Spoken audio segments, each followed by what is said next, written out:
பல்லாயிரம் கிலோமீட்டர்களை கடந்து வேறொரு நாட்டில் நீங்களும் நானும் சந்திக்கிறப்போ ஏற்படுகிற மகிழ்ச்சி தான் உண்மையான தமிழ் பாசம், தமிழின பாசம். இது உலகத்தோட எந்த மூலைக்கு போனாலும் தமிழன் இருப்பான். தமிழ் குரலை கேட்கலாம்னு சொல்கிற அளவுக்கு உலகெல்லாம் பரவி தங்களோட அறிவால் உழைப்பால் உயர்ந்திருக்கக்கூடிய இனம்தான் நம்முடைய தமிழினம். நம்முடைய தமிழினத்திற்கு இதுதான் மிகப்பெரிய பெருமையாக விளங்கி கொண்டிருக்கிறது. நில எல்லைகளையும் கடல் எல்லைகளையும் நம்மை பிரித்தாலும் மொழியும் இனமும் நம்மை இணைக்கிறது. கண்டங்களை கடந்து விட்டாலும் நம்மோட தொப்புள் கொடி அருந்து விடவில்லை.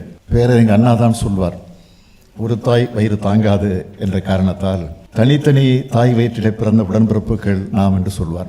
அப்படி உடன்பிறப்புகளாக தமிழர்களான நாம் இணைஞ்சிருக்கிறோம். ஜெர்மனி நாட்டில் உங்கள் எல்லாரையும், அது உங்கள் ஒவ்வொருத்தரையும் சந்திக்கிறப்போ மகிழ்ச்சி. நீங்கள் ஒவ்வொருத்தரும் ஒவ்வொரு மதிப்புமிக்க பொசிஷனில் இருக்கிறத பார்க்குறப்போ தமிழ்நாட்டினுடைய முதலமைச்சராக திராவிட இயக்கத்தை சார்ந்தவனா மிகுந்த மகிழ்ச்சி அடைகிறேன், பெருமைப்படுகிறேன்.